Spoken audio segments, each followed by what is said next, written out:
2017년도에도 성탄절을 맞아 성탄 예배를 드릴 수 있음을 먼저 하나님 앞에 감사를 드립니다.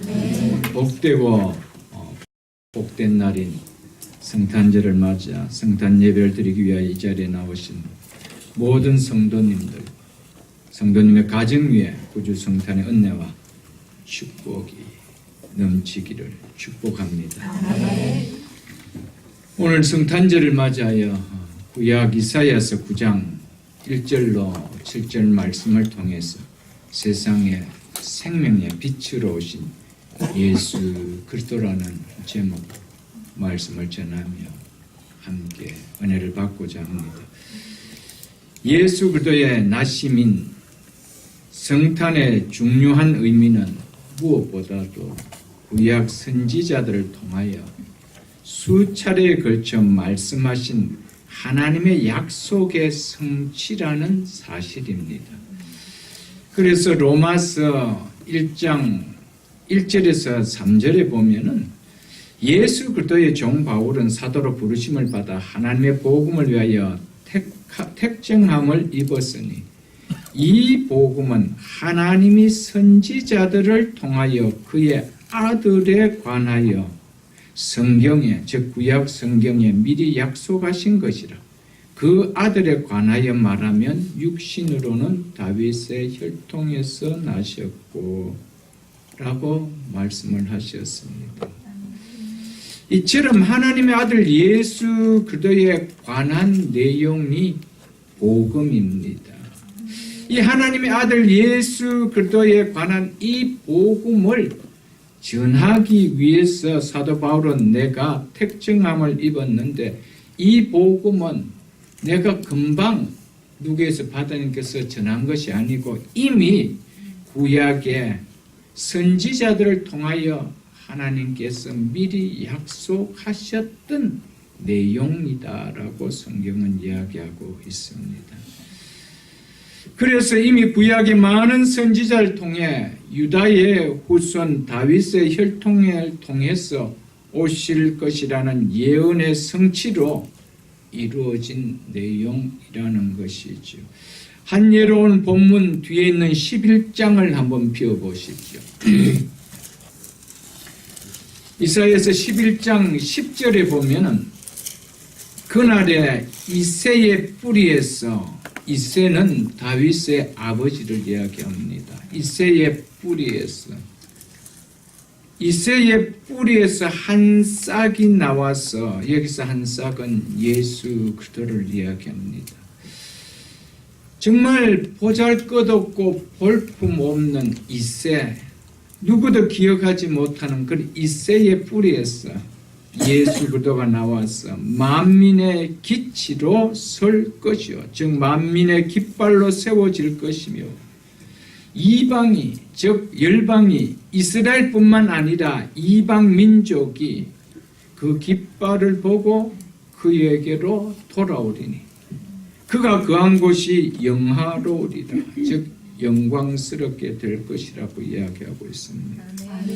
누구의 뿌리에서 예수 그리스도가 나온다고 이야기합니까? 이새의 뿌리에서, 즉 다윗의 혈통에서 예수 그리스도는 나온다라고 이미 선지자들을 통하여 이야기하고 있다는 것이죠. 그리고 그가 거한 곳이 영화로운 곳이 될 것이다. 예수 그리스도가 거한 곳이 영화로운 곳이다. 이것은 만민이 모이는 신약시대의 교회를 가리킵니다. 교회는 그분이 거하시는 것이요, 그분의 몸이라는 것이죠. 이것은 궁극적으로 또한 천국을 이야기합니다. 그것은 영광스러운 곳이 될 거라는 것이죠. 자, 이것이 어떻게 이루어졌는지 로마서 15장 신약에 이렇게 이야기하고 있습니다. 로마서 15장 12절을 한번 펴보십시오. 로마서 15장 12절. 사도 바울은 이렇게 이야기하고 있습니다.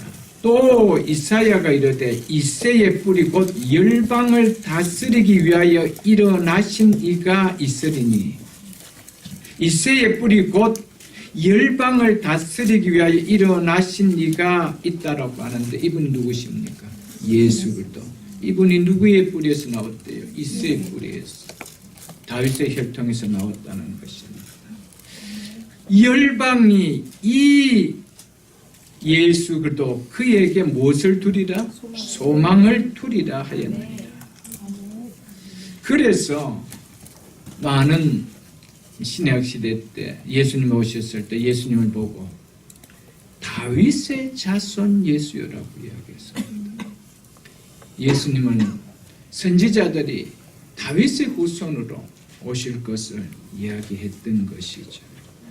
이처럼 이 성탄은 어느 날 갑자기 일어났던 것이 아니고 벌써 구약에서부터 예정되었고 선지자들 통하여 올 것을 예언했던 그대로 하나님의 때에 정확히 이루어졌음을 우리가 믿는 것입니다. 참고로 이사야 선지자의 오늘 본문의 이 예언은 예수님 오시기 전 700년 전에 하신 예언입니다. 이사야 선지자 예언대로 예수님께서는 다윗의 혈통으로 베들레헴에서 태어나셨습니다. 오늘 본문의 예언대로 멸시를 당하던 갈릴리 지역에서 예수님께서는 사역을 시작하셨습니다. 이처럼 성탄을 생각할 때 우리가 중요하게 의미를 가져야 할 것은 구약의 선지자를 통해 예언한 하나님의 약속의 성취라는 사실을 우리는 기억해야 됩니다. 오늘 본문도 바로 이 사실을 염두에 두고 보아야 할 말씀입니다. 본문은 앞장인 7장과 8장과 연결되어지는 말씀입니다. 그런데 이러한 역사적 상황 속에서 하신 말씀을 통해서 궁극적으로 이 땅에 오실 메시아를 바라보며 예언한 말씀이 되게 하신 것이었습니다. 오늘 본문 앞에 7장과 8장을 보면은 남유다가 북이스라엘과 아람 연합군의 침공으로 위기를 맞게 됩니다. 그러자 남유다의 아하스 왕은 하나님을 의지하지 아니하고 강국 아수르를 의지하여 닥친 위기를 벗어나려고 힘썼습니다. 그렇게 하지 말라라는 하나님의 경고와 함께 하나님을 의지하면 분명히 이긴다라고 7장에 보면은 임마누엘의 징조까지 주셨음에도 불구하고 아하스 왕은 결국 아수르를 의지해 버립니다. 그 결과 남유다에 대해 흑암 가운데 쫓겨 들어가는 고통을 당하는 심판을 받게 될 것이라고 경고했습니다. 그 내용이 바로 본문 앞에 있는 8장 22절의 내용입니다. 7장 8장을 마무리하면서 8장 22절에 이렇게 마무리하고 있습니다. 땅을 굽어보아도 환난과 흑암과 고통의 흑암뿐이니 그들이 심한 흑암 가운데로 쫓겨 들어가리라. 이 말씀을 이어서 주신 말씀이 바로 오늘 본문의 내용입니다. 우리 성경에는 이 부분을 표현하고 있지 않는데 원문에는 그러나 혹은 그럼에도 불구하고로 번역될 수 있는 키라는 히브리어 접속사로 시작되어져 있습니다. 영어 성경에는 대부분 이 접속사가 들어가져 있음을 볼 수 있을 것입니다. 이 본문 1절은 이렇게 시작되고 있습니다. 그러나 혹은 그럼에도 불구하고 전에 고통받던 자들에게는 흑암이 없으리로다. 옛적에는 여호와께서 스불론 땅과 납달리 땅이 멸시를 당하게 하셨더니 후에는 해변길과 요단 저편 이방의 갈릴리를 영화롭게 하셨느니라. 여기에 언급되어 나오는 지역들은 사사시대 이래로 주변 열국들의 침략으로 항상 시달림을 받아왔던 곳입니다. 그리고 이방 민족들과 접경하고 있는 지리적 요인으로 인해서 팔레스타인 다른 지역들보다도 이방적 색채가 짙게 깔린 곳들입니다. 게다가 최근에 자행된 아수르 군대의 침략으로 이 지역은 거의 초토화가 되다시피 하였습니다. 그래서 갈리 지역은 피해가 많은 흑암과 고통의 땅이었다라고 성경은 기록하고 있습니다. 이런 갈릴리 지역을 같은 유대인들로부터도 멸시를 받았습니다. 왜냐하면 이방인들이 자주 침입을 함으로 말미암아 이방 땅과 비슷하게 되어버리는 냄새가 들어버렸기 때문이었습니다. 그래서 갈릴리를 이방의 갈릴리라고 이렇게 불려지고 있는 것이죠. 그런데 그 땅을 어떻게 하시겠다라고 이야기하고 있습니까? 영화롭게 하겠다라고 하시고 있습니다. 어둠이 둘러진 절망의 땅을 후에는 하나님이 그 어둠의 땅을 영화롭게 바꾸시겠다는 것입니다. 이는 예수 그들을 통해서 성취되어질 것으로 된 예언의 말씀입니다. 그래서 신약성경 마태복음 4장을 한번 펴보십시오. 신약성경 마태복음 4장 12절로 16절 말씀을 제가 읽어드리겠습니다. 예수께서 요한이 잡혔음을 들으시고 갈릴리로 물러가셨다가 나사렛을 떠나 스볼론과 납달리 지경 해변에 있는 가보나움에 가서 사시니 이는 선지자 이사야를 통하여 하신 말씀을 이루려 하심이라. 이사야 선지자를 통하여 하신 말씀은 하나님의 때에 정확하게 이렇게 성취되었다라는 것을 마태는 얘기해 주고 있습니다. 일러스되 스불론 땅과 납달리 땅과 요단강 저편 해변길과 이방의 갈릴리여 흑암에 앉은 백성이 큰 빛을 보았고 사망의 땅과 그늘에 앉은 자들에게 빛이 비쳤도다 하였느니라. 이 말씀 이대로 예수님께서 이 땅에 오셨을 때 첫 사역지가 어디였다는 것입니까? 흑암 땅, 사망의 땅, 바로 이방 땅처럼 취급되었던 갈릴리에서 사역을 하셨다라고 하시면서 이사야 선지자가 말씀했던 이 내용은 예수 그리스도로 성취되어질 예언의 말씀인 것을 말씀해 주고 있습니다. 처음에도 말씀드렸지만은 성탄을 생각할 때 중요한 의미는 바로 구약 선지자들 통해 예언한 하나님의 약속의 성취라는 이 사실을 우리는 꼭 기억을 해야 됩니다. 우리와 상관없이 하나님께서 하신 약속이기 때문에 하나님의 때에 하나님이 당신이 약속하신 이 약속을 반드시 이루신다는 것입니다. 그래서 7절 끝에 만군의 여호와의 열심히 이를 이루시리라. 이렇게 말씀하고 있습니다. 누가 이루신다고요? 하나님이 이루신다는 거. 우리가 이루시는 거 아니에요. 이루는 거 아니라는 겁니다. 이를 통해 하나님의 나심인 이 성탄이 하나님의 약속의 성취인 것처럼 예수 그리스도의 재림의 약속 또한 반드시 하나님의 열심에 의해서 성취될 것임을 우리는 기억해야 됩니다. 이것을 우리에게 얘기해 주고 있습니다. 예수님의 재림을 바라보는 믿음과 연결되어지지 않는 예수님의 나심의 성탄을 생각한다는 것은 그것은 온전한 믿음이 될 수가 없습니다. 왜냐하면 성탄은 구약의 선지자를 통한 하나님의 약속의 성취이기 때문에 또한 신약에서 마지막 구속의 완성은 예수 그리스도의 재림입니다. 이것 또한 말씀하신 그대로 성취되어질 거라는 것이죠. 누구의 열심으로? 하나님의 열심으로. 믿으십니까? 오늘 2절을 보겠습니다.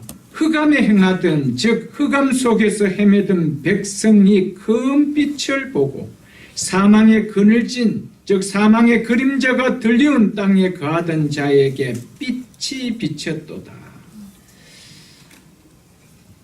흑암 속에서 헤매던 백성과 사망의 그늘진 땅에 거하던 자는 1차적으로 스불론과 납달리와 갈릴리 지역에 거하는 자들을 말하지만은 이는 궁극적으로 빛 대신 예수 그리스도를 알지 못하는 이 세상에 속한 인생들을 나타내는 말입니다.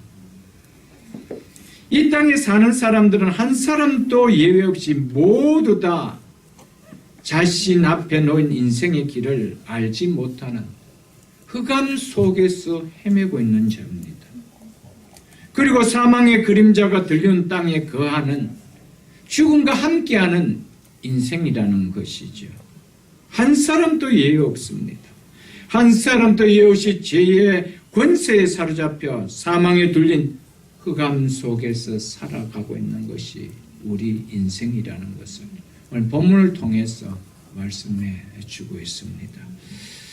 이것을 사도 바울은 에베소서 2장 12절에서 한마디로 표현하기로 세상에 소망 없는 자라고 표현했습니다.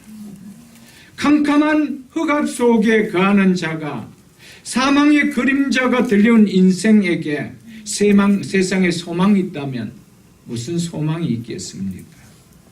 죽음 앞에 모든 것이 다 공수표가 될 것이 인생인데 그 인생에게 무슨 소망이 있다는 것입니까? 있다고 해도 그것이 진짜 참 소망이 되어질 수 있겠습니까? 죽음 앞에 내가 품었던 소망은 하루아침에 다 공수표가 되어지는 거예요. 우리 인생에 가졌던 소망, 꿈은 죽음이라는 사실 앞에 다 공수표가 되어지는 겁니다. 제가 성경 공부할 때도 한 예를 들었지만 제가 한 책을 보았을 때 한국의 가장 명문 대학을 졸업하고 한국에서 가장 큰 기업의 중직자로 지위에 있는 분이 췌장암에 걸려서 이제 3개월밖에 시한부를 살지 않습니다. 그분의 꿈은 이제 리타이어하면은 미국의 두 아들이 아이비리그를 졸업하고 미국에 살고 있는데 그 아들 집에 가서 함께 사는 것이었습니다. 근데 그분에게 찾아온 것은 췌장암 말기, 이제 3개월 인생밖에 아닙니다. 그분에게 무슨 소망이 있겠어요? 그분에게 무슨 꿈이 있겠습니까?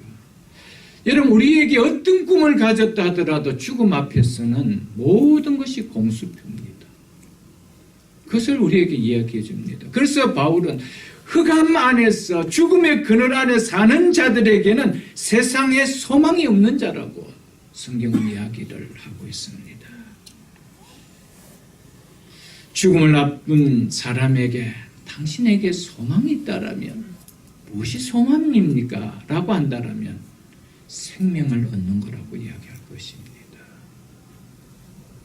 죽음을 해결하는 생명을 누리기 전까지는 우리 인생에게는요 참 소망이 없습니다. 이것을 깨닫고 살아야 됩니다. 오늘 또 호흡하고 살아가니까 내일 또 호흡하는 줄 알고 금년 또 호흡하고 사니까 내년 또 호흡하고 사는 줄 알고 우리는 쏟고 살아갑니다. 우리의 호흡이 언제 어느 타임에 끊어질지는 우리 인생은 아무도 모릅니다. 왜냐하면 내 인생의 주인은 내가 아니기 때문에. 여러분, 진정한 주인은요 이것은 내 것이라고 주장할 수 있어야 그것이 주인입니다. 생명은 이것은 내 것이야라고 어느 누구도 이 땅에 사는 사람들 중에 주장할 수 있는 사람 없습니다. 그렇기 때문에 인생은 우리가 주인일 수 없는 거예요. 주인은 하나님의 손에 있습니다. 오늘이라도 하나님 우리를 부르시면 우리는 가야 되는 거예요. 그런 인생에게 무슨 소망이 있다라며 이 땅을 살아갑니까, 여러분들? 소망은 죽음의 문제를 해결해 주신 예수 그리스도를 만나기 전까지는 결코 진짜 소망은 없는 것입니다. 믿으십니까? 로마서 15장을 한번 펴보십시오. 신약성경 260쪽입니다. 신약성경 260쪽 로마서 15장을 한번 펴보십시오.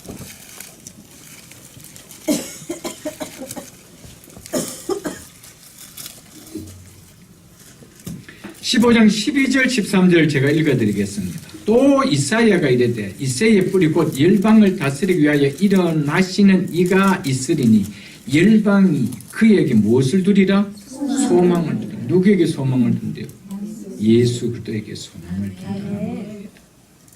13절 보십시오.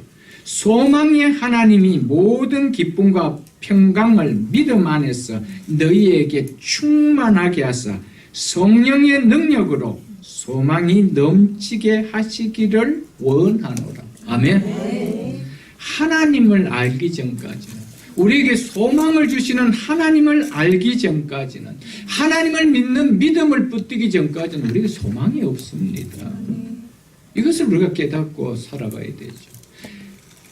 여러분, 이 적금 들어서 1년 뒤에 내가 어떤 집을 사겠다, 어떤 빌딩을 내가 사겠다, 어떤 비즈니스를 하겠다. 한 달 전에 내 생명에게 진단, 췌장암 말기,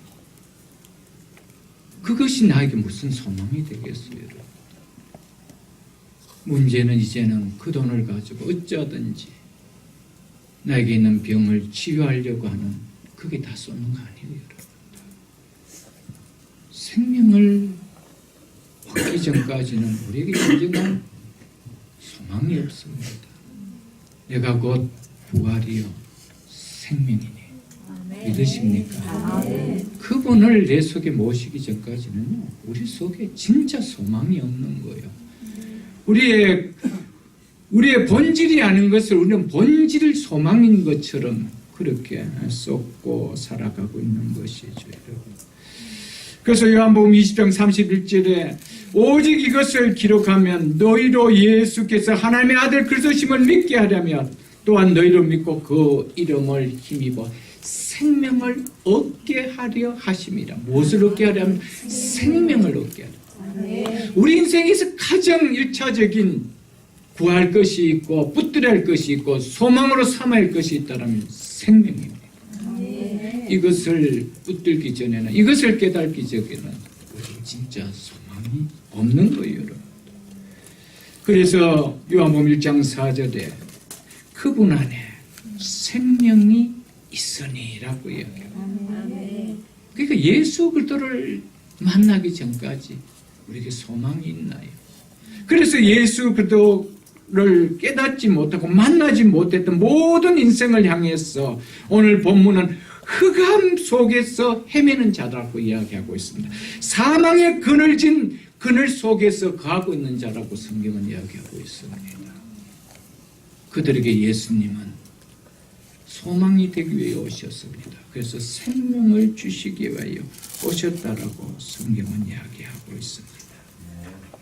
그래서 오늘 본문은 예수님을 표현하기를 금빛이라고 하셨는데, 이 빛이 사망의 그림자가 들려오는 인생에게 오늘 본문은 비쳤다라고 이야기하고 있습니다. 그렇다면 그 빛이 무슨 빛일까요? 그분 안에 생명이 있으니 무슨 빛일까요? 생명의 빛이었습니다. 믿으십니까? 그래서 요한복음 8장 12절에 나는 세상의 빛이니 나를 따르는 자는 어둠에 다니지 아니하고 생명의 빛을 얻었느니라. 믿으십니까? 생명의 빛을 얻었느니라. 여러분, 예수 그리스도께서 우리에게 비춰주시는 빛은 생명의 빛입니다. 예수님은 이 세상에 생명의 빛으로 오셨습니다. 믿으십니까, 여러분? 이것이 성탄입니다.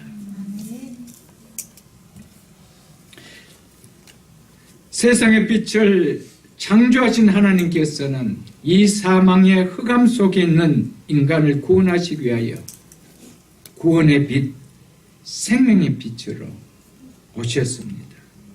생명의 빛인 예수 그리스도가 임하면은 죽음의 그림자는 우리에게서 떠나갑니다. 생명의 빛인 예수님이 임하면 흑암의 권세가 우리의 삶에서 물러갑니다.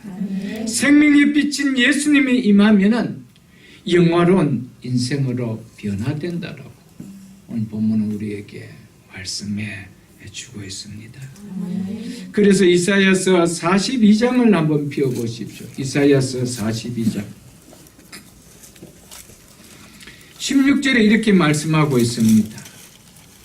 내가 맹인들을 그들이 알지 못하는 길로 이끌며 그들이 알지 못하는 지름길로 인도하며 흑암이 그 앞에서 광명이 되게 하며 구분대를 곱게 할 것이라. 내가 이 일을 행하여 그들을 버리지 아니하리라. 아멘? 믿으십니까? 흑암 속에 있던 인생들에게 광명이 되게 해주신대요. 이것을 위해서 예수님은 큰빛 생명의 빛으로 오늘 흑암과 사망의 그늘에 거한 자들에게 오셨다라고 성경은 말씀하고 있습니다. 이사야 그 뒤에는 60장 또 한번 펴보십시오. 이사야 60장 19절로 22절까지 제가 읽어드리겠습니다. 다시는 낮에 해가 내 빛이 되지 아니하며 달도 내게 빛이 되지 아니할 것이요 오직 여호와가 내게 영원한 빛이 되며 내 하나님이 내 영광이 되리니 다시는 내 해가 지지 아니하며 내 달이 물러가지 아니할 것은 여호와가 내 영원한 빛이 되고 내 슬픔의 날이 끝날 것이다. 내 백성이 다 어렵게 되어 영원히 땅을 차지하느니 그들은 내가 심은 가지요 내가 손으로 만든 것으로서 나의 영광을 나타내실 것인즉 그 작은 자가 천명을 이루겠고 그 약한 자가 강국을 이룰 것이라. 때가 되면 나 여호와가 속히 이루리라. 아멘. 예수 그리스도께서 우리에게 오셔서 영원한 빛이 되어줍니다. 여러분 이 땅에 있는 해와 달의 빛은 우리의 삶의 영원한 빛이 아닙니다. 이 빛은 내가 생명이 끝나면 나에게 더 이상 빛이 되지 않습니다. 예수님이 재림하시면 그 이상 이것은 더 이상 빛이 되지 않습니다. 오직 예수 그리스도만이 내 인생 속에 영원한 빛이 되어준다라고 이야기하고 있습니다. 예수 그리스도께서 오실 때 이 빛을 받은 자들이 작은 자가 천을 이루고 그 약한 자가 강국을 이룰 것이라. 하나님의 나라의 세우심을 이야기합니다. 예수 그리스도의 생명의 빛을 받은 자가 적은 자가 아니라는 것입니다. 신약 시대 때 이 말씀 이대로 주의 교회를 향하여 적은 자가 천을 이루며 약한 자가 강국을 이루는 이런 말씀이 그대로 응해짐을 우리는 볼 수 있을 것입니다.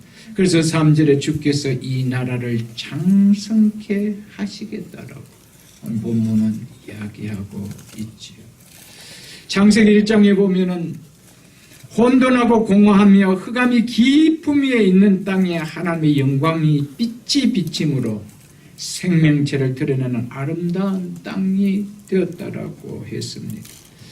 이는 영적으로 허물과 죄로 죽은 우리의 혼돈하고 공허한 어두운 심령을 회복시켜주는 예수 그리스도의 생명의 빛이 비치는 사건임을 창세기 강의를 통해서 말씀을 드렸습니다.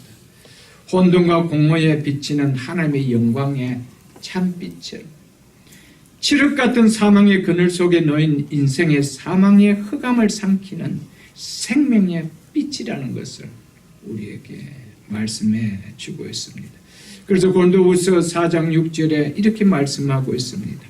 어두운 데에 빛이 빛이라 말씀하셨던 그 하나님께서, 이것은 바로 태초에 하나님께서 천지를 창조하고 나서 빛이 있으라 하심에 빛이 있었던 그 말씀을 이야기하고 있습니다. 혼돈하고 공허함의 흑암이 깊음 위에 천마디가 뭐였습니까?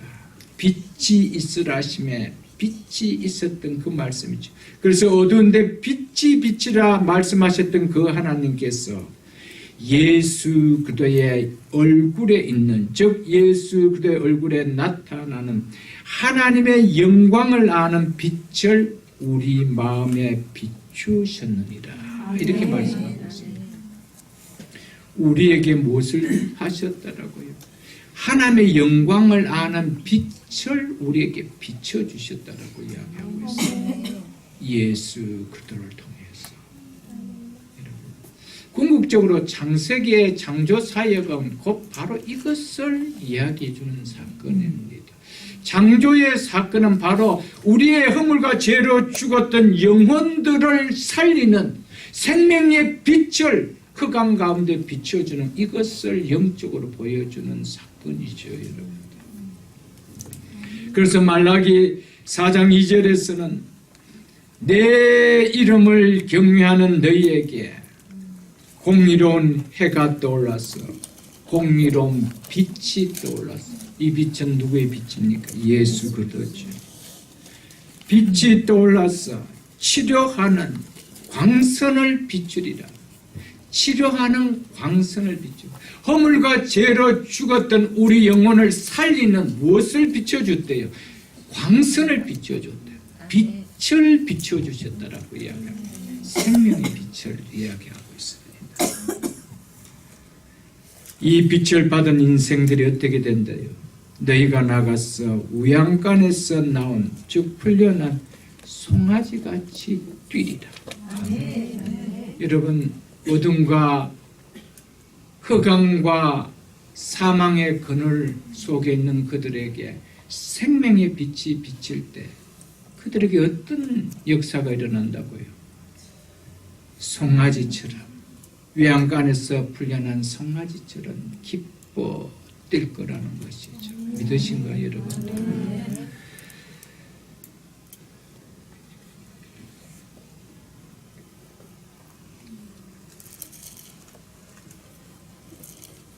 누가복음을 한번 펴보십시오. 누가복음 1장을 한번 펴보겠습니다. 누가복음 1장 76절로 79절 제가 읽어드리겠습니다.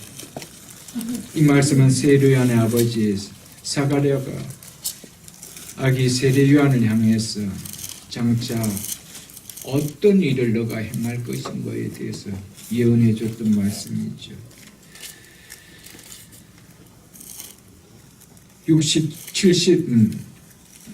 76절입니다.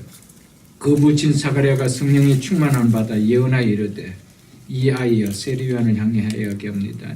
내가 지극히 높으시에 선지자라 일컬음을 받고 주 앞에 앞서가서 그 길을 준비하여 주의 백성에게 죄 사함으로 말미암아 구원을 알게 하리니 이는 우리 하나님의 긍휼로 인함이라. 이로써 돋는 해가 위로부터 우리에게 임하여 이분이 누구십니까? 예수 그리스도죠. 어둠과 죽음의 그늘에 앉은 자에게 비치고 우리 발을 평강의 길로 인도하시리다 하니라. 아멘. 계속해서 예수님을 향해서 돋는 해라. 그 돋는 해는 어둠과 죽음의 그늘에 앉은 자에게 생명을 주시기 위한 생명의 빛으로 오셨다라고 성경을 이야기하고 있는 것이죠, 여러분. 그래서 골로새서 1장을 여러분 한번 펴보십시오. 신약성경 골로새서 1장 324쪽입니다. 성경은 계속해서 우리의 구원을 빛에 대해서 말씀하고 있습니다. 골로새서 1장 12절 말씀 제가 읽어드리겠습니다. 324쪽입니다. 우리로 하여금 무엇 가운데 성도의 기업의 부분을 얻게 하셨다라고 이야기합니까? 빛 가운데서. 우리로 하여금 빛 가운데서 성도의 기업의 부분을 즉 목을 얻기에 합당하게 하신 아버지께서 이 성도의 기업의 이 목은 바로 장차 우리가 누릴 하나님의 나라를 이야기하고 있죠. 아버지께 감사하기를 원하노라. 그가 우리를 무엇에서 흑암의 권세에서 건져내서 그의 사랑의 아들로 옮겼으니 사랑의 아들로 넘겼으니 이게 어느 나라입니까? 빛의 나라죠. 그의 빛의 나라로 옮겼으니 그 아들 안에서 우리가 속량 곧 죄사함을 얻었느니라. 여러분, 죄를 가지고는 빛의 나라에 갈 수가 없습니다. 어둠에 거한 자는 절대 빛의 나라로 갈 수가 없습니다. 생명의 빛을 받아야 돼요. 그 뒤에 있는 베드로 전서 2장도 한번 보십시오. 베드로전서 2장 379쪽입니다. 제가 읽어드리겠습니다. 너희는 택하신 족속의 왕같은 제사장들이요 거룩한 나라요 그의 소유된 백성이니 이는 너희를 어디에서 불렀네요? 베드로전서 2장 9절입니다. 이는 너희를 어디에서 불렀네요? 어두운 데서 불렀네요. 어디에 들어가게 하신 그의 기이한 빛에 들어가게 하신 놀라운 빛에 들어가게 하시니 아름다운 덕을 업적을 은혜를 뭐하게 하려면 선포하게 하려 하십니다. 믿으십니까 여러분? 성경은 우리를 어둠에서 불러냈대요. 그리고 어디에 들어가게 했대요? 빛의 나라로 들어가게 하셨다는 겁니다. 생명의 빛을 받지 않는 자는요 이 빛의 나라로 갈 수가 없는 거예요. 이 빛 속에 들어갈 수가 없는 거예요. 그래서 예수님은 세상에 생명의 빛으로 오셨다는 거예요. 이것이 성탄절입니다. 믿으십니까? 그래서 데살로니가전서 5장 5절에 너희는 다 빛의 아들들이요 이렇게 이야기합니다. 우리를 향해서 무슨 아들이라고요? 빛의 아들, 낮의 아들이다. 우리가 밤이나 어둠에 속하지 아니했다라고 이야기하고 있습니다. 이제는 흑암 가운데 죽음의 그늘 가운데 있는 자들이 아니라는 것입니다. 빛 가운데 거하는 빛의 아들이라고 성경은 우리에게 이야기하고 있습니다. 성탄절은 예수께서 사망의 그늘에 앉은 죄인들인 우리 인생들에게 영원한 자신의 생명을 주시기 위하여 생명의 빛으로 오신 놀랍고도 복된 사건의 날입니다. 이것이 성탄절이죠, 여러분. 생명의 빛으로 오신 예수님 때문에 여러분과 제가 더 이상 사망의 그늘 가운데 거하지 않고 빛에 거하는 빛의 자녀가 되었고요. 빛의 나라에 들어갈 수 있는 빛의 아들, 딸들이 되었다는 사실입니다. 믿으십니까? 그런데 우리가 이 성탄을 어떻게 빛의 생명의 빛을 받고 빛에 거하는 자가 되는데 세상 사람과 똑같이 어둠 속에서 지낼 수가 있어요. 이게 어찌 있을 수가 있는 일입니까? 그런데 오늘 수많은 교회 안에 사람들이 똑같이 세상 사람들처럼 어둠에 속해 죽음의 그늘이 거든 그곳에서 지내고 있다는 겁니다. 여러분, 성탄을 모르는 사람이 있나요? 성탄의 의미를 모르는 사람이 있나요? 의미를 모르는 것이 문제가 아닌 거예요. 의미는 다 알고 있지만 그것이 내 속에 와닿지 않고 누려지지 않는 것이 문제라는 것이죠. 여러분. 믿지 않는 사람들은 의미를 잘 모른다고 하지만, 의미를 안다고 하지만 백과사전 수준에 알고 있지만 믿는 사람은 그런 백과사전의 수준이 아니고요. 우리 속에 누림 아닙니까? 믿으십니까, 여러분? 누림이어야 되죠. 이것이 다르다는 사실입니다, 여러분.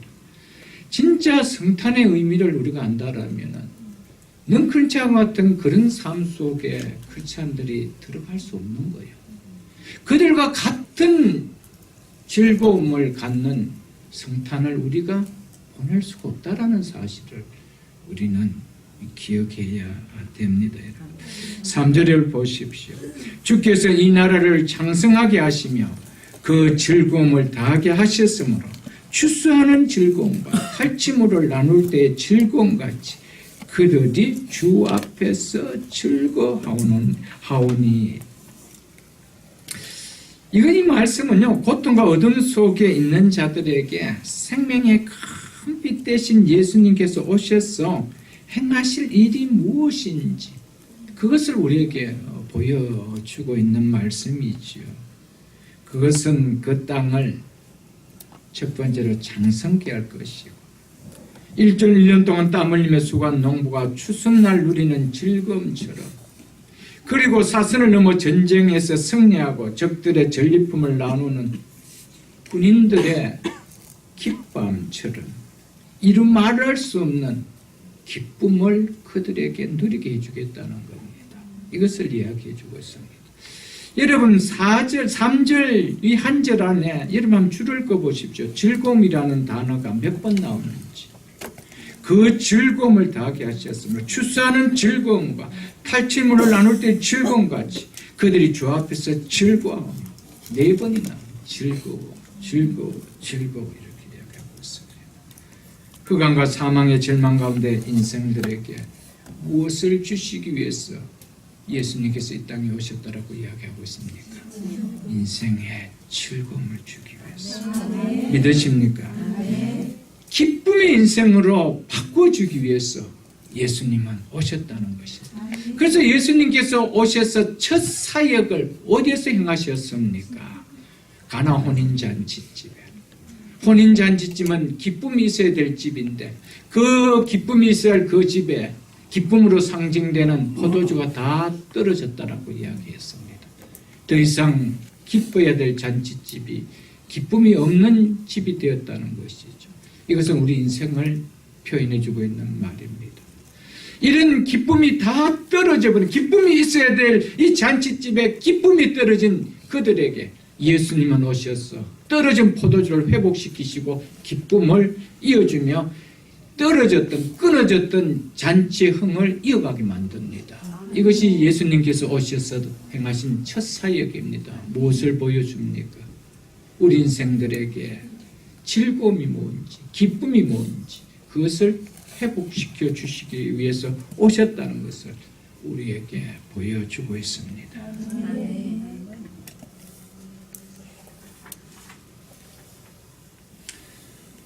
이사야 선지자가 선포한 이 예수 그리스도로 말미암아 주어지는 이 복음, 이 복음의 기쁨, 우리는 이것을 지금 성취 속에 누리며 맛보며 우리는 살아가고 있습니다. 성탄절은 구약의 선지자들이 예언했던 그 기쁨을 온전히 너희는 누리고 있지 않느냐, 맛보고 있지 않느냐, 그걸 맛보며 누리며 깨닫고 살아라는 것이죠. 이게 성탄절입니다. 그런데 어디에서 이 맛을 보려고 합니까? 세상 쇼핑몰에서, 세상 동창회 자리에서 많이들 거기서 누리려고 하고 있죠. 여러분. 이미 예수 그리스도를 만난 우리는 그 기쁨을, 그 즐거움을 누리고 살아간다는 것이죠. 우리 속에 그 기쁨과 그 누림이 없다라면 정말 성탄의 의미를 다시 한번 곰곰이 생각해 보고요. 달력 속에 세상 사람들과 동일한 12월 25일이 되어서는 안 됩니다. 여러분. 달력의 25일 아무런 의미가 없습니다. 내 속에 성탄에 이런 깨달음이 있기 전까지는 달력의 25일 별로 의미가 없는 거예요. 여러분. 우리 심령 속에 성탄이 누려질 수 있기를 축복합니다. 4절 보십시오. 이는 그들이 무겁게 맨 멍에와 그들의 어깨의 채찍과 그 압제자의 막대기를 주께서 꺾으시되 미디안의 날과 같이 하셨음이니이다. 멍에, 채찍, 막대기, 정말 소름 끼치는 단어들이 나오지요, 여러분. 이것들 뭐 하셨대요? 주께서 꺾으셨다라고 이야기하고 있습니다. 멍에, 채찍, 막대기, 이것은 모두 다 노예, 즉 종들을 다룰 때 사용하던 도구들입니다. 종은 압제를 받는 사람입니다. 종은, 노예는 자유가 없는 자들이죠. 죄인인 우리 인간이 무엇에 결코 자유할 수 없는 종으로 살아가고 있습니까? 그것을 주님은 꺾으시기 위해 오셨다는 겁니다. 이게 성탄이죠, 여러분. 이걸 꺾으시러 오셨다는 거예요. 우리를 메고 있는 멍에, 우리를 다루고 있는 채찍과 그 막대기를 꺾으러 오셨다는 거예요. 뭡니까? 죽음이죠. 우리 인생은 한 사람도 예외 없이 죽음의 종으로 살아가고 있습니다. 여기서 자유하는 인생이 아무도 없습니다. 전에도 보셨지만 히브리서 2장을 한번 배워보십시오. 신약성경 355쪽입니다. 우리 주님 왜 이 땅에 오셨는지. 히브리서 2장 14절 15절 말씀입니다. 355쪽입니다. 제가 읽어드리겠습니다. 자녀들은 혈과 육에 속하였으며 우리를 이야기하고 있습니다. 그도 또한 육신의 몸을 입고 오신 예수 그들을 이야기합니다. 그도 또한 같은 모양으로 혈과 육을 함께 지니시만 죽음을 통하여 죽음의 세력을 잡은 자 마귀를 멸하시며 또 죽기를 무서워함으로 한평생 매여 죽음의 종로로 타는 모든 자들을 모아주기 위해서요, 놓아주려 하기 위해서 오셨다는 사실 믿으십니까? 이 멍에 채찍 이 막대기를 죽음의 종이 되어 사는 사단의 권세를 꺾기 위해서 예수님은 이 땅에 오셨다는 것이죠. 이게 성탄입니다. 여러분, 성탄을 누리면서 우리 속에 생명의 기쁨을 누리지 못한다면, 죽음의 자유를 누리지 못한다면 진정한 성탄이 아닐 것입니다. 여러분. 그래서 요한복음 8장 32절에는 진리를 알지니 진리가 너희를 자유케 하리라. 내가 곧 길이요 진리요 라고 하셨습니다. 예수 그리스도를 알 때, 예수 그리스도를 믿을 때 우리는 진정한 자유를 누립니다. 진리가 너희를 자유케 하리라. 왜냐하면 그 죽음의 멍에를, 그 사단의 압제자를 예수 그리스도께서는 꺾으셨기 때문에 자유한다는 것이죠. 여러분들, 사랑하는 성도 여러분, 예수님께서 이 땅에 오시면 우리 인생이 누리고 있는 멍에와 우리의 인생을 붙들고 있는, 메고 있는 이 멍에와 채찍과 압제와 막대기를 꺾으시기 위하여 우리 주님 오셨습니다. 이 죽음의 권세자 사단을 멸하기 위해서, 그 권세를 꺾어버리기 위해서 오늘 성경을 오셨다라고 이야기하고 있습니다. 죄의 종이 되어 죽음에 압박받는 우리 인생들에게 죽음에서 해방시켜주기 위하여 오셨다는 사실을 우리는 기억해야 됩니다. 사망의 그늘에 거하는 인생에게 사망의 그늘에서 벗어내주기 위해서, 벗어날 뿐 아니라 빛 가운데 거하는 빛의 잔으로 삼아주시기 위하여 그분은 오셨다라고 성경은 이야기하고 있습니다. 그러므로 성탄절은 이 놀라운 기쁨을 우리 인생들에게 주시기 위하여 하나님의 사랑과 하나님의 은혜가 값없이 부어주신 날입니다. 성탄절은 하나님의 사랑을 깨달아야 됩니다. 하나님의 은혜를 깨닫는 것이 성탄이죠. 그래서 오늘 본문에 주께서 꺾으시되라고 이야기합니다. 누가 행하셨다는 거예요? 주께서, 하나님의 은혜였다는 겁니다. 그래서 하는 이야기가 뭡니까? 미디안의 날과 같이 하셨습니다.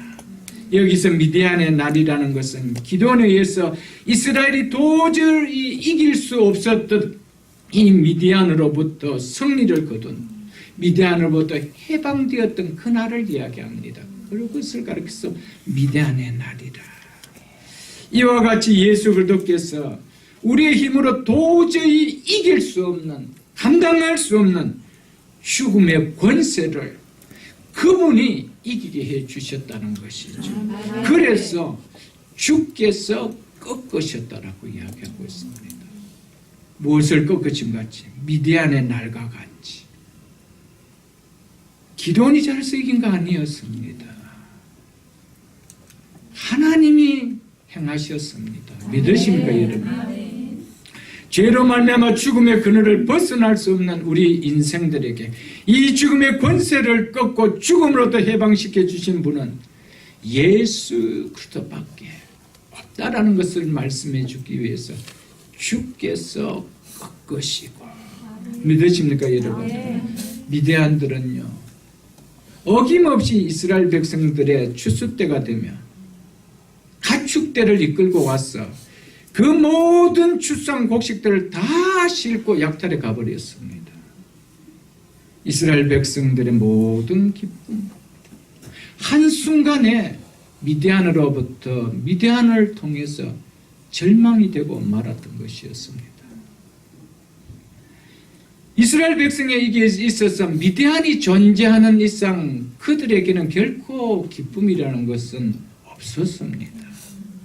마찬가지입니다. 미디안은 우리 인생에게 있어서 기쁨을 뺏어가는 죽음의 권세를 상징합니다. 우리에게 죽음의 권세인 미디안이 우리 곁에 있는 동안은 우리에게 진정한 기쁨이 없습니다.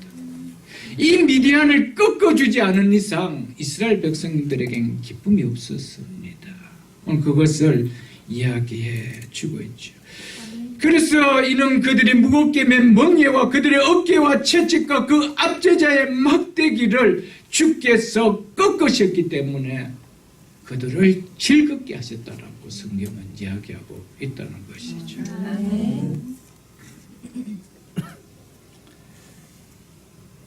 추수 때가 되면 어김없이 이스라엘 땅에 들어와 추수한 곡식을 빼앗아간 미디안과 같이 이 땅에 사는 사람은 한 사람도 예 없이 인생이 쌓아놓은 추수를 빼앗아가 버린 죽음의 미디안이 찾아옵니다. 여러분, 죽음의 미디안 앞에 우리가 쌓아놓은 졸업장 아무런 의미가 없는 거예요.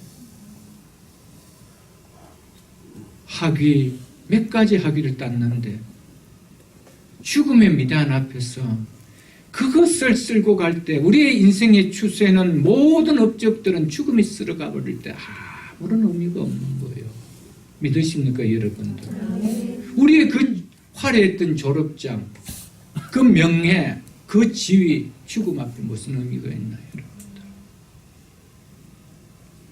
이것이 해결되지 않는 이상은요, 진정한 기쁨이 없습니다. 지금 당장 돈 얼마가 내게 있고 어떤 비즈니스가 잘 되면 기뻐하지만 나에게 병원에서 치료할 수 없는 어떤 진단을 받고 이제는 시한부 인생에 떨어지면 그 돈 기쁨이 될까요? 도리어 소만상하죠. 여러분, 아무런 의미가 없는 것입니다. 여러분. 죽음의 미디안, 이스라엘 백성에게 미디안이 찾아와 추수를 해갔던 곡물을 뺏어갔던 것처럼 죽음의 미디안은 우리 모든 것을 다 뺏어가 버립니다. 여러분, 이번에 화재 사고로 정말 그 죽음 앞에서 통곡하는 그 가족들을 우리가 보지 않습니까? 죽음 앞에서 대통령과의 만남도 기쁘지 않아요. 여러분. 우리 이 땅에서 정말 대통령과 한번 만났다면 그 가족 대대로 사진을 찍어놓고 가보아야 될 텐데 그것도 기쁨이 안 돼요. 여러분. 죽음 우리 모든 것을 송두리째 앗아갑니다. 여러분. 이스라엘 백성이 미디안 앞에 고통당했던 것처럼 우리 인생들은 죽음의 미디안 앞에 고통당하는 허무한 인생으로 살아갑니다. 그래서 성탄이 왜 우리의 기쁩니까? 우리 인생들에게 미디안의 날과 같은 날이 되게 해주기 위해요. 미디안의 권세를 꺾어주기 위해서 예수 그리스도께서 이 땅에 오셨기 때문에 성탄이 기쁜 거예요. 여러분, 예수 그리스도와의 관계 속에서 내게서 생명의 문제가, 죽음의 문제가 해결되지 않았더라면 이 성탄이 무슨 의미가 있어요? 무엇이 기뻐요, 여러분? 누가 선물을 줬기 때문에요, 여러분. 그것이 아니죠, 여러분. 우리가 간혹 이런 이야기들을 합니다. 정말 부를 가지고 있고 명예도 있고 지위도 높고 또 좋은 학벌도 가지고 있던 사람이 그 모든 것을 내려놓고 가장 오직 가난한 곳, 가장 문명이 혜택을 누리지 못하는 그런 오지의 선교사로 들어갈 때 감동받죠. 어떻게 저렇게 할 수 있을까? 특별히 그곳에 있는 사람들이 선교사가 어떤 분이었는데 우리에게 왔다는 것을 알 때 얼마나 감동받겠어요. 여러분, 예수 그리스도는 선교사가 오지에 들어간 것과 비교가 된 거 아니에요. 여러분, 이 땅에 오신 사건은요. 믿으시는 거예요, 여러분? 하나님께서 모든 하늘의 영광을 다 버리시고 이 땅에 낮고 낮은 전한 말구유에 오시고 가장 가난한 자들 속에서 침뱉음을 당하며 모욕을 당하며 종이 되기 위하여 오셨다는 이 사실. 왜 그렇게 오셨습니까? 우리에게 생명을 주시기 위하여. 죽음의 미대한을 꺾기 위해서 여러분들. 그렇다면 이 예수님을 어떻게 생각합니까? 이 땅에 예수님 오신 것에 대해서 한번 진한 감동을 받아보셨습니까? 만일에 이건희 회장이 건강하다라고 이야기해서 그분이 모든 거 다 내려놓고 선교사로 가겠다면 신문에 대해서 특별히 날 것입니다. 여러분, 예수님이 이 땅에 오신 것은요, 그거와 비교되지 않는 사건입니다. 여러분들 믿으십니까? 그것도 허물과 죄로 죽어도 아까울 것이 없어요. 여러분과 저를 구원해 주기 위해서 우리 속의 죽음을 거두어주시고 영원한 당신의 생명을 주시기 위해 오셨다는 사실입니다. 이게 성탄입니다. 그러니까 성탄이 누가 영광을 받아야 됩니까? 그분이 영광을 받고 그분 앞에 모든 감사가 돌아가야 되지요. 믿으십니까, 여러분들? 이스라엘 백성들이 미디안의 무서운 멍에와 채찍과 막대기를 꺾으시고 즐거움을 누릴 수 있었던 것은 그들의 힘이 아니었습니다. 전적으로 하나님께서 그렇게 해주신 하나님의 은혜였습니다. 그래서 7절 마지막 부분에 뭐라고 이야기하고 있습니까? 만군의 여호와의 열심히 이를 이루시리라. 믿으십니까? 여러분? 3절 끝부분에도 그들이 주의 앞에서 즐거워하오니. 왜? 주님께서 하나님께서 그래 해주시기 때문에 그분 앞에서 우리는 즐거워한다는 것이죠. 믿으십니까, 여러분? 성탄은 그분 앞에서 즐거워해요. 그분의 열심 앞에서 감동을 받는 거예요. 믿으십니까, 여러분? 이게 성탄입니다, 여러분. 5절을 보겠습니다. 어지러이 싸우는 군인들의 심과 피 묻은 겉옷이 불에 석같이 살라지리라. 미디안을 어떻게 주님께서 소멸해 주셨다고 이야기하고 있습니까? 다 태워버린 죄만 남아요. 무슨 이야기입니까? 완전한 해방이라는 거예요. 여러분, 예수 그리스도를 통하여 생명의 빛을, 구원의 빛을 받은 자들에게는요, 죽음의 0.001%도 우리에게 터치할 수 없습니다. 믿으십니까? 죽음에서 완전히 해방된 자들입니다. 믿으십니까? 아멘. 나는 부활이요 생명이니 나를 믿는 자는 죽어도 살겠고. 믿으십니까? 아멘. 살아서 나를 믿는 자는 영원히 죽지 아니하느니 이것을 네가 믿느냐? 아멘. 여러분, 죽음이 우리를 건드릴 수 없는 것, 이것이 예수 믿는 축복이죠. 여러분, 하나님께서 어떻게 해서 이런 죽음에서 완전히 해방된 죽음의 권세인 이 미디안을 꺾게 해주신다라고 이야기하고 있습니까? 6절을 보십시오. 이는 한 아기가 우리에게 낳고 한 아들을 우리에게 주신 바 되었는데, 이 우리에게 낳고 우리에게 주신 이 한 아들을 통해서 이 일을 하시겠다라고 이야기하고 있습니다. 이 아들, 이 아기 누구십니까? 예수 그리스도죠. 여러분 믿습니까? 아직 이사야 선지자의 이 예언에서는 700년 이후에 태어나실 그분을 향해서 우리에게 낳고 우리에게 주신 바 되었다라고 이야기하면서 과거형을 쓰고 있습니다. 히브리 문법에서는 부정할 수 없는 너무나 확실한 것을 강조할 때는 마치 일어나는 것처럼 과거형을 쓰는 것이 그들의 표현들입니다. 그러면서 이어서 이렇게 이야기하고 있습니다. 그 어깨는 정사를 메었고 그의 이름은 기묘자라, 모사라, 전능하신 하나님이라, 영존하신 아버지라, 평강의 왕이라 할 것입니다. 여러분 여기에 이름 어느 하나도 아기에게 붙여줄 수 있는, 사람 아기에게 붙여줄 수 있는 이름이 하나도 있나요? 없습니다. 없습니다. 그래서 이 아기를 가리켜서, 이 아들을 가리켜서 전능하신 하나님이라, 영존하신 아버지라 이래버립니다. 영원히 존재했던 아버지라, 우리 인생의 보호자를 이렇게 버립니다. 아기가 무슨 보호자예요? 성경은 이 아기에게 붙여줄 수 없는 이름을 붙여주고 있습니다. 이분은 누구라는 겁니까? 하나님이라는 것이죠. 아멘. 믿으십니까 여러분? 아멘. 이 하나님, 이 하나님이, 이 하나님의 말씀이 육신이 되어 우리 가운데 거하시네.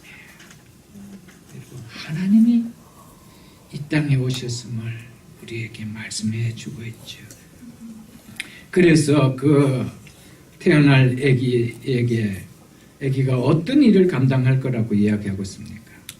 그의 어깨에는 정사를 메었고, 정사, 미스라는 이 히브리어인데요, 정사라는 이 단어는 통치라는 뜻입니다. 통치.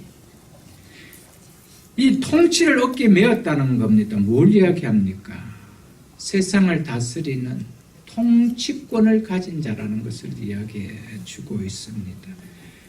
뭐로 오셨다는 겁니까? 통치자로, 즉 왕으로 오셨다는 것을 이야기하고 있습니다. 그래서 6절 끝에 그 아이가 평강의 왕이라고 이야기하고 있습니다. 통치자라고 이야기해 주고 있다는 것이죠. 그러면서 그 통치자가 가지는 아기로서 오시는 분이 어떤 분인지 각각 두 개의 단어를 짝 지어서 나타내고 있습니다. 첫 번째, 기묘자라, 모사라. 그 아기의 첫 번째 이름을 기묘자라고 이야기합니다. 기묘자라는 것은 경이롭다라는 겁니다. 경이로운 분이라는 것이죠. 놀라운 분이라는 뜻입니다. 인간의 이성이나 인간의 지혜로서는 증명되어질 수 없는, 생각할 수 없는 그런 경이롭고 놀라운 분이라는 것입니다. 그러니까 이 기묘자라는 우리의 인간으로, 이성으로 이해할 수 없을 만큼 놀라운 그분이 뭐라는 겁니까? 통치자로 오셨다는 것이죠. 그분이 다스리는 방법은 세상의 지혜를 가진 통치자가 다스리는 것하고는 너무나도 다른 통치의 방법이요, 왕의 방법이라는 것입니다. 그분은 태어날 때부터 기묘하게 태어나셨습니다. 놀라운 방법으로 태어나셨습니다. 그분의 왕이 되시는 사역은 섬김의 왕으로 오셨습니다. 그분은 당신의 죽으시는 죽음을 통하여 왕이 되셨습니다. 놀라운 분이라는 것이죠. 그런 통치자로 오셨다는 것을 보여주고 있죠. 여러분. 모사라는 뜻은 세상의 어떤 이보다도 탁월한 지혜를 가졌다는 의미입니다. 싸움을 승리로 이끌 수 있는 놀라운 지략을 가진 지혜로운 분이라는 것이죠. 죽음의 권세 미디안을 꺾을 수 있는 모사, 지략을 가진 통치자라는 것이죠. 여러분, 예수님께서 어떻게 죽음의 권세를 꺾으셨다라고 이야기하고 있습니다. 어떤 지혜로? 싸워서? 아닙니다. 당신의 몸을 주심으로, 죽음으로. 믿으십니까, 여러분? 이게 기묘자 모사죠. 탁월한 지혜입니다. 전략이죠. 세상이 생각할 수 없는, 세상의 통치자가 생각할 수 없는, 누구도 입을 다물 수 없는 그런 놀라운 방법, 통치한다는 것이죠. 전능하신 하나님이라, 영존하신 아버지라. 여러분, 이분은 하나님이라는 것이죠. 영원부터 계신 분이라는 것이죠. 애기지만은 애기가 아니라는 거예요. 이분은 우리의 절대적인 보호자가 되시는 주인이라는 것을 우리에게 말씀해 주고 있습니다. 그러면서 평강의 왕이라. 이분은 평강의 왕으로 오셨습니다. 이분은 누구와 싸워서 세상 방법으로 창금을 가지고 이기는 분이 아니었습니다. 자신의 죽음으로 그렇게 해서 승리하신 분입니다. 궁극적으로 평화의 왕으로 오셨다는 것은 하나님과 평화할 수 없는 죄인들과 영원한 평화를 이어지게 하는 화평케 해주기 위해 오신 분이라는 것을 우리에게 말해주고 있는 것이죠. 여러분들. 이분이 누구십니까? 예수 그리스도입니다. 이분만이 죽음의 세력 미디안을 꺾을 수가 있고, 이분만이 흑암과 죽음의 그늘 아래 있는 그들에게 생명의 빛을 비춰줄 수 있는 분이라는 것을 우리에게 말씀해 주고 있습니다. 7절 보고 말씀을 맺겠습니다. 그 정서와 평강의 다음이 무궁하며 또 다윗의 왕자와 그의 나라에 군림하여 그 나라를 굳게 세우고 지금 이후로 영원히 정의와 공의로 그것을 보존하실 것이라. 만군의 여호와의 열심히 이를 이루시리라. 아멘. 다윗의 왕자와 그의 나라에 군림하며 그의 나라를 굳게 세운다라고 이야기했습니다.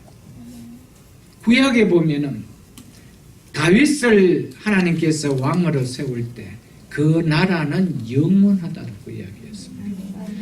여러분, 다윗의 나라가 영원했습니까?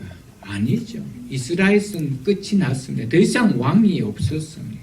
무엇을 이야기합니까? 다윗의 후손으로 오실 예수 그리스도가 다스리는 그 왕을 이야기하고 있습니다. 그 나라는 어떤 나라다?